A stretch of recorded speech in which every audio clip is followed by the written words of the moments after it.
Hello दोस्तों, मैं doctor अव्यक्त अग्रवाल।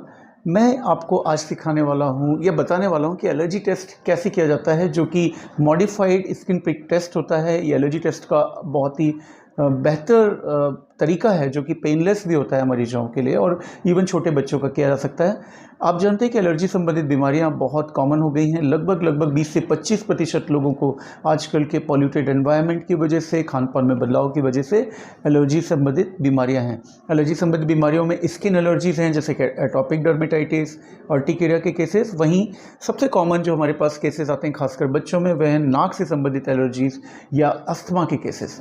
तो इन केसेस में हमेशा से ये जानने का मन रहता है मरीजों का कि हमें किस चीज़ से एलर्जी होती है।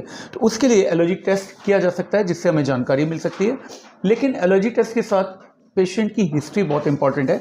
डॉक्टर को ढंग से अच्छे से हिस्ट्री ले लेनी चाहिए। और ये देखिए किट है, एलर्जी किट। मेरे पास ये 75 एलर्जेंस हैं राइट नाउ। ये और भी आते हैं, बहुत सारे होते हैं।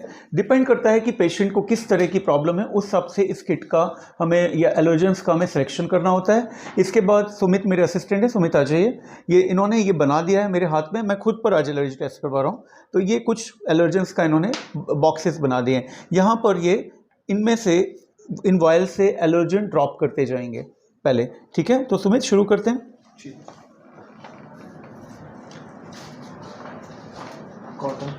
कॉटन चाहिए? हाँ, ये ग्लव्स भी दे दो, ग्लव्स पहन लो। बहुत ध्यान रखना है कि हाइजीन का, एसेप्सिस का। पहले इस हैंड को इन्होंने क्लीन कर दिया है स्प्रिट से। इसके बाद इस तरह से बॉक्सेस बना दिए। बॉक्सेस ना भी बनाएं तो नंबर वाले गोले गोले बना सकते हैं। इसमें तरीके अलग अलग हो सकते हैं, जैसे 1 2 3 4 करके गोले बना दिए जाएंगे और उसमें इन एलर्जेंस को ड्रॉप किया जाएगा। प्रिंसिपल ये है कि इसको हमें स्किन की जो लेयर है उसके हल्का भीतर पहुंचाना है, जिसमें ब्लड यूज आउट नहीं होना चाहिए, ब्लड बाहर बिल्कुल भी नहीं आना चाहिए। और ये ऑलमोस्ट पेनलेस है। मतलब मैं 4-5 साल के बच्चों का भी करता हूँ। कोऑपरेटिव होना चाहिए थोड़ा सा बच्चा, उनको हंसी मजाक करते हुए कर दिया जाता है, तो वो करवा लेते हैं। ज़रूरी नहीं कि सारे 75 एलर्जेंस आप किसी पेशेंट में यूज़ करें या 100 एलर्जन यूज़ करें। बहुत लोग सारे करते हैं। हिस्ट्री के अनुसार देखना होता है कि क्या प्रॉब्लम है, किस चीज़ से प्रॉब्लम है। बहुत सारी इन्फॉर्मेशन तो पेशेंट की हिस्ट्री से ही समझ आ जाती है हमें। इसके बाद प्रोसीजर उतनी डिफ़िकल्ट नहीं है, लेकिन उसका इंटरप्रिटेशन इम्पॉर्टेंट है, सही ढंग से किया जाना। तो हाँ सुमित, सबसे पहले क्या कर, आप बताएं। आपको मैं बताऊं, छोटे से धूल के एक गुबार भी नहीं, क्या बोलेंगे उसको, छोटा सा एक इतना सा हिस्सा यदि धूल के लेते हैं तो उसमें लगभग 6000 डस्ट माइट तक मिल सकते हैं आपको। तो डस्ट माइट बहुत कॉमन है, और जब ये मर जाते हैं तो फिर एसी, पंखे, कूलर वगैरह से की वजह से उड़ते हैं और आपकी नाक में जाते हैं और एलर्जी फॉर्म करते हैं। अब ये क्या डाल रहे हैं सुमिता? सर एस्परजिलस ठीक, ये एक फंगस है, एस्परजिलस फ्यूमिगेटस। एस्परजिलस फंगस जो ब्लैक सी दीवारों पर आपको दिखती है, जहाँ पर सीड़न होती है, तो उस एलर्जन को कहते हैं। तो इस तरह से ये डिफरेंट सेट ऑफ एलर्जन्स को डालते जाएंगे। ये काफ़ी हद तक सेफ प्रक्रिया होती है, लेकिन थोड़ा ईचिंग होना शुरू होती है, जो कि मुझे हो रही है। कभी कभी कुछ लोगों को ज़्यादा ईचिंग होती है।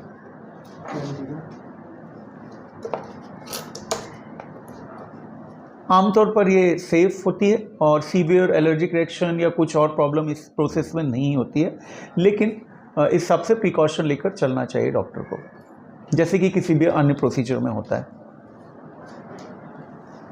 ठीक है, इसको तो ये मैं इनको आप बाकी कर लेना। तो ये इन्होंने ये पूरे बॉक्सेस जितने भी नंबर्स हैं, इसमें नंबर डाल देंगे। फिर हम इन नंबर से मैच करेंगे रिस्पॉन्सेस को। तब तक के लिए इसको पॉज करते हैं। जब रिस्पॉन्स का समय आएगा, 1 मिनट जब ये लगा देंगे, इसके बाद हमें 15 मिनट 10 से 20 मिनट तक का रेस्ट लेना होगा मुझे। रेस्ट का अर्थ है कि इसको बिना ज़्यादा हिलाए डुलाए, बिना ईचिंग के रखना होगा। इसके बाद हम रीडिंग करेंगे। हाँ, अब इन्होंने जैसे ये देखिए आप, ये हिस्टामिन की सबसे ज़्यादा रेड रिएक्शन देखते हो, वहाँ दिख रहा है कि नहीं कैमरे में? ठीक है, ये रेड और बड़ा सा व्हील आएगा। तो इसको मेज़रमेंट का एक तरीका होता है, उसके आधार पर मेज़र कर लिया जाता है। ठीक है, और कभी कभी लेंस की मदद भी ली जा सकती है। वैसे तो नेकेड आई से ही हो जाता है। ये जो लैंसेट होते हैं, ये हर बार अलग अलग यूज़ किए जाते हैं। ये पैकेट्स आ जाते हैं इनको। ठीक है, हाँ, ये डायमीटर नापने का एक ये तरीका होता है, इसमें इस तरह का स्केल है और इस तरह के राउंड वे भी हैं, ठीक है। और स्यूडोपोड फॉर्मेशन एक होता है जिसमें व्हील कुछ बड़ा सा और इंड्यूरेटेड होता है, उभरा हुआ रहता है, तो उसको तो हम लोग पॉजिटिव मानते ही हैं एलर्जिक रिएक्शन के लिए।